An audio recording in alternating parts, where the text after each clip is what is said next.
Hello and welcome to Cox Local Edition on CNN Headline News. I'm Catherine Falk with Cox Communications. Thank you so much for joining us today.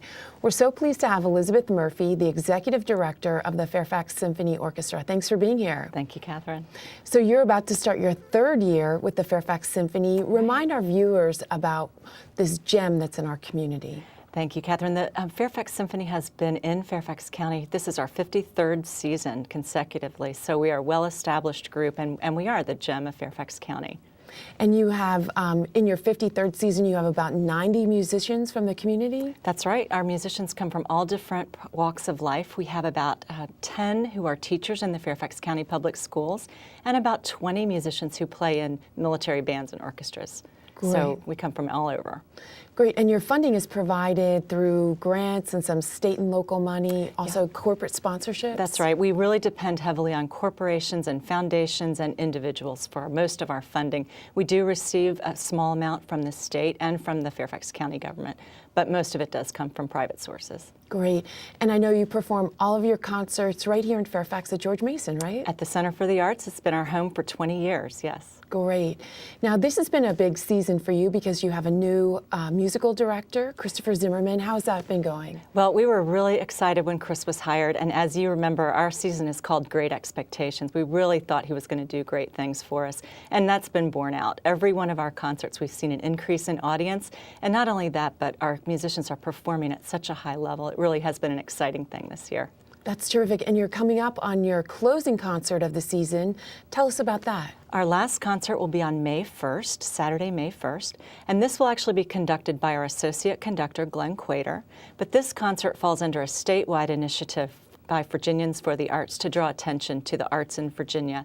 It's called Minds Wide Open. Virginia Celebrates Women in the Arts. And every arts organization was invited to participate and to select how they wanted to participate. So what we've decided to do is we hired a female guest artist, Julie Albers, on cello, and then we're also playing a piece by Jennifer Higdon, who's a living American female composer. So we'll be really celebrating women in the symphonic arts. Great, and remind us again that date? May 1st at 8 o'clock.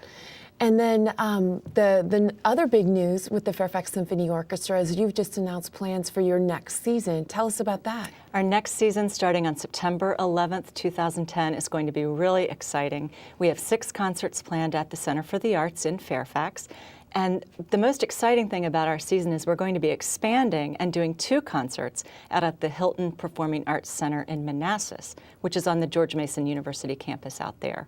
So we'll have, a variety of different composers that we're playing. We're going back to playing some Tchaikovsky and Rachmaninoff.